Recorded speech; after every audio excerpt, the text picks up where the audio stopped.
Hello guys, welcome to my channel RS function. आज मैं आपके साथ माय हेट पर्सन का अगला पार्ट एक्सप्लेन करने वाली हूँ। ये एक माफिया स्टोरी है गाइस। मैंने पिछले बार में इस कहानी में कुछ थोड़ा कैरेक्टर के बारे में और जो उनका सोच के बारे में बता दिया था। अब कहानी में चलते हैं।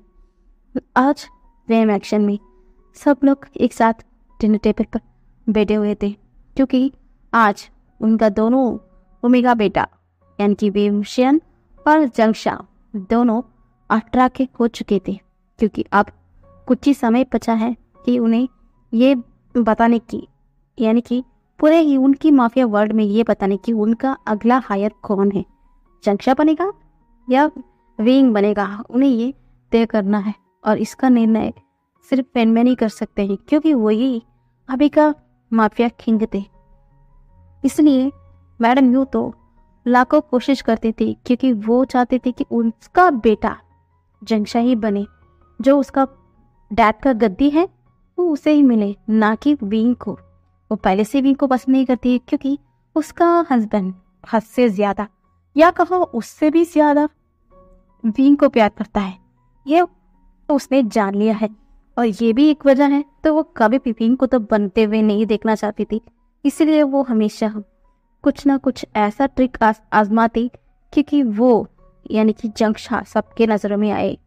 इसलिए हमेशा कभी भी माफियाज की मीटिंग हो, सब कुछ हो, कुछ भी हो, हमेशा हमेशा वो जंगशा को भेजा करती थी।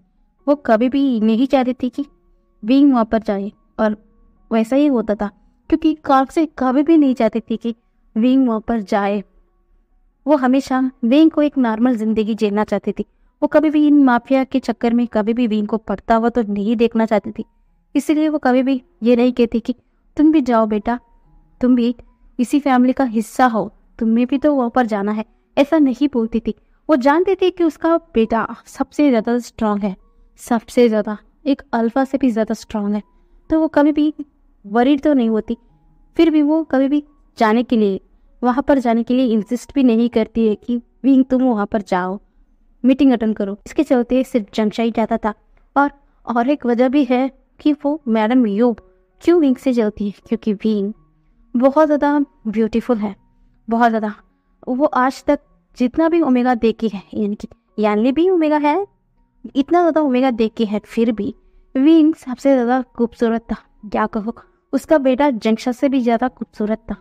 हर कोई अल्फा या कोई भी विंग को देखता, उसे नजरों भी हटा नहीं पाता। उसकी नजर उससे हटती ही नहीं थी। और ये भी है मैडम यू को चिढ़ने का और एक वजह।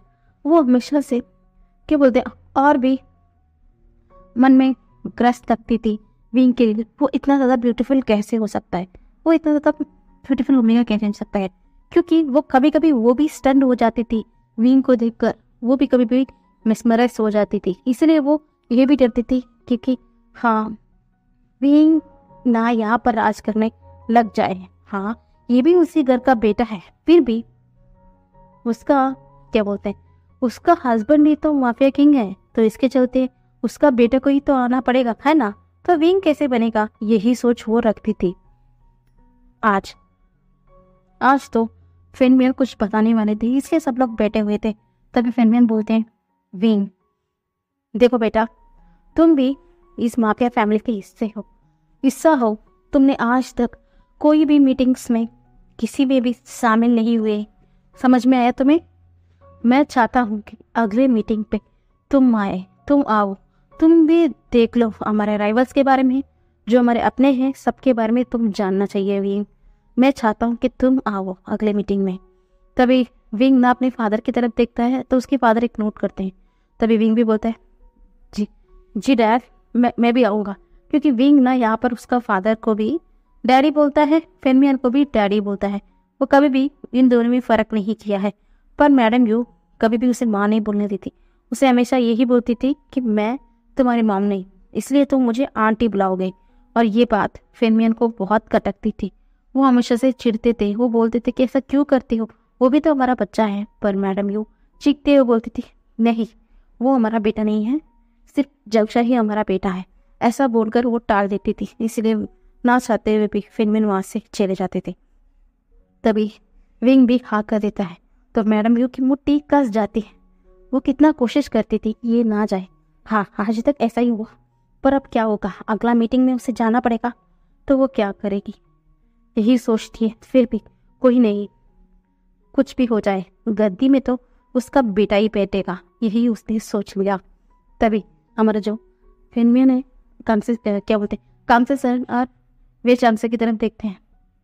चांसे, भाई देखो आज हमारी मीटिंग है उस लैंस के साथ, हमें जाना पड़ेगा, पता नहीं आज क्या कांड करने वाले हैं वो लैंस। तभी वे चांग से अपनी मुट्ठी कस लेता है, बोलता है जी ब्रदर हम चलेंगे। ऐसा बोलकर वो एकदम खड़ा हो जाता है और एकदम मैडम यू अपने बेटे जंशा को इशारा करती है। तभी जंशा भी बोलता है फादर आप चिंता मत कीजिए, मैं भी आपके साथ आता हूँ। ऐसा बोलकर वो भी उठ जाता है। तभी यू बोलती है देखा मेरा बेटा कितना ज़्यादा समझदार है, कितना ज़्यादा क्या बोलते हैं अपना रिस्पॉन्सिबिलिटी को निभाता है, किसी और की तरह नहीं है, चुप के घर पर ही बैठ जाता है। ऐसा बोलकर वो विंग की तरफ टोंट मारती है, पर विंग सब कुछ नज़रअंदाज करता है। हाँ, वो बचपन से कोशिश किया कि वो अपने आंटी यू या कहो माम यू से चिपकने की, उनसे बातें करने की, उनसे अटैच होने की उसने कोशिश की, पर मैडम यू ही थी, वो कभी भी अपने नज़दीक विंग को आने ही नहीं दिया। तो हमारे विंग भी थक हार कर कभी भी मैडम यू की तरफ नहीं गया। तभी पीछे से शुयांग आता है, बोलता है विंग चलो आज तुम्हें क्या करने वाले हो। तभी विंग ना बड़ी से स्माइल करते हुए बोलता है मुझे आज कुछ काम है, मैं जाता हूँ बाहर, तुम फादर के साथ जाना, ऐसा बोल देते हैं। तभी शुयांग भी बोलता है ठीक है आने के बाद मिलेंगे, ऐसा बोलकर चले जाते हैं। और तभी नी फैमिली भी आ जाती है, बोलते हैं चले। तभी वे चांग से और फिनमियन दोनों स्माइल करते हैं, बोलते हैं हाँ चलो। ऐसा बोलकर सब लोग मीटिंग के लिए निकल चुके थे।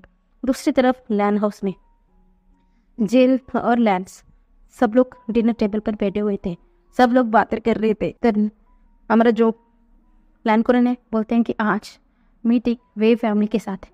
इतना बोलने की ही देरी थी, लैंड वांग थी इतना गुस्से में था, एक जोरदार का मुक्का डाइनिंग टेबल पर मार देता है। इसके चलते उसका जो भी चीज़ें थी और बर्तन थी सब कुछ बिगड़ जाता है। तभी लैंड कुरन गुस्से में बोलते हैं वांग जी कितने बार कहूँ अपना गुस्से को शांत करो, मुझे डर है कि तुम अपने गुस्से में कुछ गलत ना कर बैठो और उसके चलते हमें लेने की देने ना पड़ जाए। मैं कह रहा हूँ जी तुमसे अपना गुस्से को शांत रखो। हाँ वो हमारे दुश्मन है, कट्टर दुश्मन है, इसका मतलब ये नहीं कि तुम कुछ भी करो। ऐसा वक्त हमें भी आएगा, हमारे पास भी एक चांस आएगा, इसके चलते हम उस वे फैमिली को अपने घुटनों पर लाएंगे, वो हमारे सामने अपने घुटनों पर लेंगे और हम उन्हें तड़पा कर मारेंगे। जिस तरीके से उन्होंने मेरी बीवी को मुझसे छीना था, तो मैं उन्हें इतने आसानी से छोड़ सकता हूँ, जिनके चलते मेरे तीनों बच्चे अनाथ हुए, बिना माँ के पले पड़े। तुम्हें क्या लगता है मैं उन्हें इतनी आसानी से छोड़ सकता हूँ? बिल्कुल नहीं। मेरे मन में अभी भी आग है। बस हम माफियास हैं, हम हमारे रूल्स में बंधे हुए हैं। हाँ एक गलती उस वे के तरफ से हो, उसके बाद देखना तुम्हारे फादर क्या करता है। तो ऐसा बोलकर वो खड़े हो जाते हैं। तभी जिन वंशन बोलते हैं सही कहा कुरन आपने, एक बार उस वे फैमिली कुछ गलती तो करते, उसके बाद हमारे पास मौका है। और हाँ आज मीटिंग है ना। तभी कुरन बोलते हैं हाँ चलो देर हो गई है। ऐसा बोलकर सब लोग उठ जाते हैं। तभी जिन वंशन अपने बेटे मिंगिया की तरफ देखते हैं, बोलते हैं क्या तुम आओगे? तभी मिंगिया बोलते हैं हाँ फादर मैं आऊँगा, ऐसा बोलकर आ जाता है। तभी हमारे जिन वंशन अपने मन में बड़बड़ाते, ये सारा मीटिंग में आता है, सब कुछ करता है, फिर भी जब भी हम उनके खिलाफ कुछ काम करते हैं ना, पता नहीं क्यों ये हट जाता है। वो कहता है कि नहीं किसी को हट नहीं करना, ऐसा बोलता है। पता नहीं मेरा ये नालायक बेटा के दिमाग में चलता क्या है। तो ऐसा बोलकर अपना माथे को पकड़ते हैं और सब लोग वहाँ से मीटिंग हॉल के लिए चले जाते हैं। और अब एक बड़ी सी मीटिंग हॉल है, वहाँ पर बीच में मिस्टर मो बैठे हुए थे। मिस्टर मो बैठते हैं कि मिस्टर लैन कुरेन और फेनमियन सब लोग आ गए, बैठो बैठो अपनी जगह पर बैठो, ऐसा बोलकर बड़ी सी स्माइल करते हुए बोलते हैं। और वे चांग से और फेनमियन दोनों वो को स्माइल करते हुए देखते हैं और लैन कुरेन भी देखते हैं। पर जब अपने एक दूसरे को देखने की बारी आती है ना, एक दूसरे को मार डालने वाली नज़रों से देखते हैं। और मिस्टर मोना सर को शेक करते बोलते हैं, बैठ जाओ बेटा, बैठ जाओ ना, इतना गुस्सा क्यों करते हो तुम दोनों, बैठो। देखो हाँ मैं जानता हूँ कि तुम दोनों के बीच में दुश्मनी है, फिर भी अपने हद में रहो बेटा। अगर तुम दोनों गुस्से में एक दूसरे को तबाही करने के लग जाओगे ना, ये पूरा सिटी तबाही हो जाएगा, मासूम लोग मरे जाएंगे, तो प्लीज़ बिहेव, ऐसा बोलते हैं। तभी लैन कुरेन अपना सर को नोट करते हैं और फेनमियन भी सर को नोट करते हैं। तभी वहाँ से ना अभी भी कुछ काम के चलते क्या बोलते हैं, हमारा जो वे छांग से हैं बाहर चले गए थे और अभी सब लोग यहाँ पर बैठ चुके थे सिवाय वे छांग से के, तो वो बाहर गए थे, कुछ किसी से बात कर रहे थे। पर जैसे ही वो अंदर आते हैं ना, पता नहीं क्यों लैन से चंद वो अपने आप से खड़ा हो जाता है और उन्हें हल्का सा बो करता है। तो वे चांग से उसे एक मिनट देखते हैं और हल्का सा नोट करते हैं। और इसे देखने के बाद तो हमारे जो लान वांगजी की मुट्ठी कस गई थी, उसका ब्रदर अपने दुश्मन के सामने, हम चाहते हैं कि वे परिवार हमारे सामने में घुटने पे आ जाए, पर हमारा ब्रदर, मेरा बड़ा ब्रदर, वो कैसे बोल सकता है कि इनकी वजह से हमारी मदर हमारे बीच में नहीं है, ये उनके लिए खड़ा हो सकता है, उन्हें रिस्पेक्ट में कैसे वो कर सकता है। मुझे समझ नहीं आ रहा है कि मेरा भाई इतना ज़्यादा मासूम, इतना ज़्यादा साफ दिल कैसे हो सकता है। पर उनके उलट ये परिवार इनमें से कुछ भी नहीं डिजर्व करती है, वो तो अच्छे भी नहीं है। उसके लिए मेरा ब्रदर इतना सर झुकाकर वो क्यों करता है, यही सोचकर वो अपना माथा रगड़ रहा था। उसे बहुत ज़्यादा गुस्सा आ रहा था। वो उसी जगह पर एकदम खड़ा हो जाता है और वो आओ देखता है ताव देखता है, वो गुस्से में बाहर चला गया था। और हमारा कुरेन समझ गए थे कि क्यों है, क्योंकि कभी कभी हमारा कुरेन भी समझ नहीं पाते हैं, क्योंकि वो भी कितनी बार कह चुके हैं अपने बेटे लैन सेचन से, तुम्हें उन वे फैमिली में सबको ना वो करने की ज़रूरत नहीं है, रेस्पेक्ट देने की ज़रूरत नहीं है, वो हमारी गुनहगार हैं, तुम्हारी मदर की खातिर कातिल हैं वो लोग, तुम्हें उनके सामने रेस्पेक्ट करने की ज़रूरत नहीं है। पर सेचन पता नहीं क्यों अपने आदत से मजबूर वो ना चाहते हुए भी खड़ा हो जाते हैं। ऐसा नहीं है कि वो सबको वो करते हैं, वो सिर्फ वे चांगसे को वो करते हैं। फेनमियानी वहाँ का डॉन है या कहो माफिया किंग है, फिर भी इतना ज़्यादा रेस्पेक्ट कभी भी सिचन ने फेनमियन तक को नहीं दिया। पर वे चांगसे को क्यों, वे चांगसे को इतना ज़्यादा वो करने की क्या ज़रूरत है, ये बात ना कभी कभी कुरान भी समझ नहीं पाते, इसलिए वो कुछ भी नहीं बोलते हैं। तो पर हमारा सिचन समझ गया कि उसका ब्रदर गुस्से में है, इसलिए वो बाहर जाते हैं। तभी वो पीछे से बोलते हैं, लांजा वांगजे रुको मेरे बात सुनो। तभी वांगजी गुस्से में दांत पीसते हुए बोलता है, गगा आपकी हिम्मत कैसी हुई उस वे फैमिली को और उस वे चांगसे को वो करने की। मैं देख रहा हूँ गगा, जब से मैं होश संभाला हूँ, आपने उनके लिए इतना ज़्यादा झुकाव क्यों, आपके लिए वो कौन है बोल गए, क्यों झुक रहे हो ऐसा बोलता है। पर सिचन के मुंह में तक बोलने के लिए एक लफ्ज़ भी नहीं था, वो क्या कहता, वो सर को झुका लेता है। तभी हमारा वांगजी वहाँ का पास का एक पिलर में अपना जोरदार एक मुक्का मारता है और वहाँ से एकदम गाड़ी लेकर चला गया था। अब सिर्फ वहाँ पर सिचन खड़े थे। सिचन बोलते हैं, वांगजी मैं तुमसे क्या कहता, मेरा दिल का हाल मैं नहीं जानता क्यों मैं उनके लिए इतना ज़्यादा रेस्पेक्ट करता हूँ। पर ऐसा नहीं, जब वो मेरे करीब आते हैं उनका 1% या वो मेरे करीब भी आते हैं ना, पता नहीं मैं एक प्रोटेक्टिव सील अपने सामने महसूस करता हूँ। ऐसा लगता है उनके होते हुए कोई भी मुझे टच नहीं कर सकता। ऐसा फील क्यों करता हूँ, क्योंकि वो फैमिली मेरी मदर की कातिल है।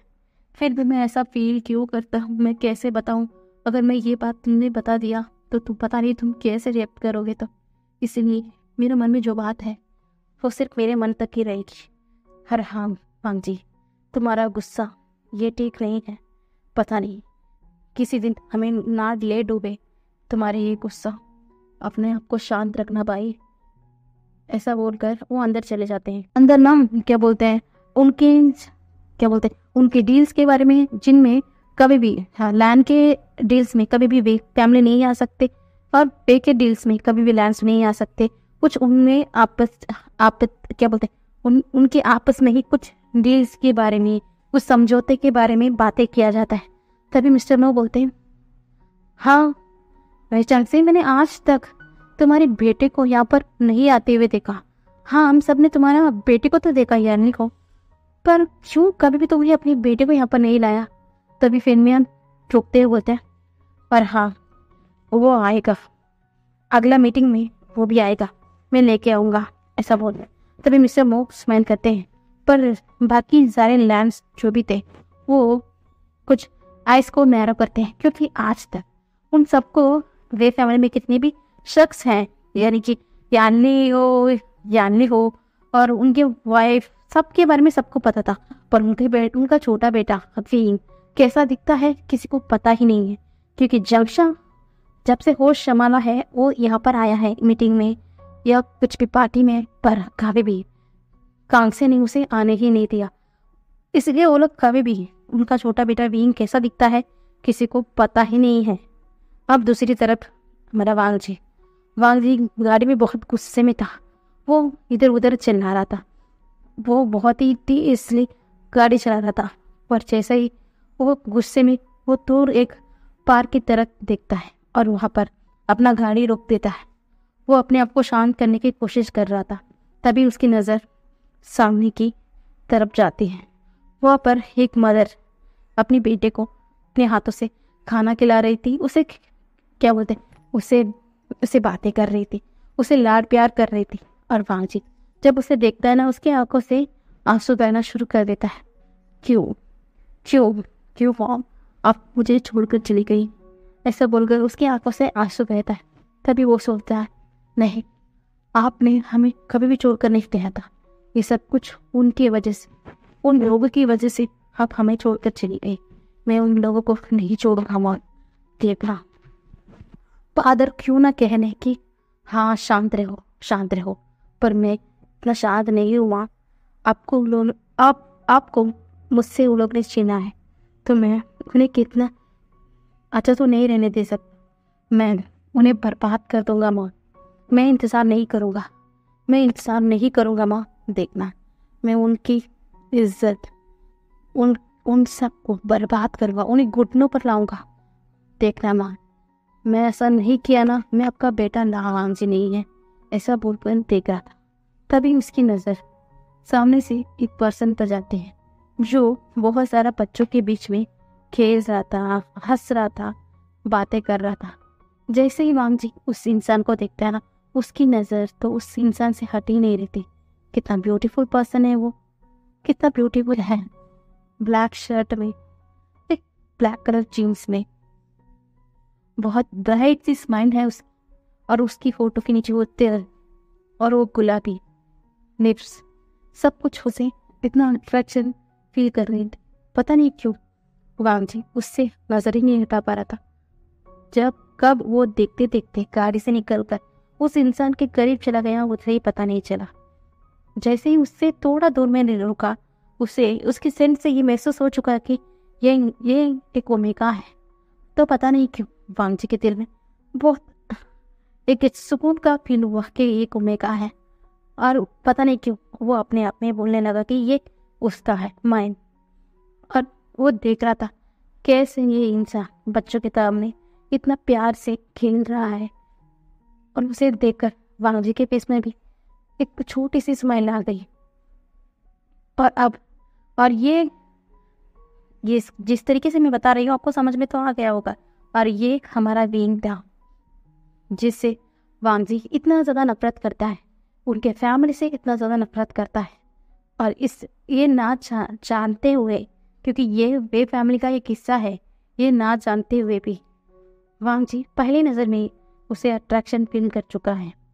पर कब उसे पता चलेगा कि ये लड़का जिसे वो उसने पहली नज़र में पता नहीं कि उसका दिल ने पसंद कर लिया, वो भी पसंद कर लिया शायद, उसी इंसान का बेटा है जिस परिवार को वांग जी इतना दिल से, इतना इतना क्या बोलते हैं, इतना शिद्दत से नफरत करता है, उनका बेटा है।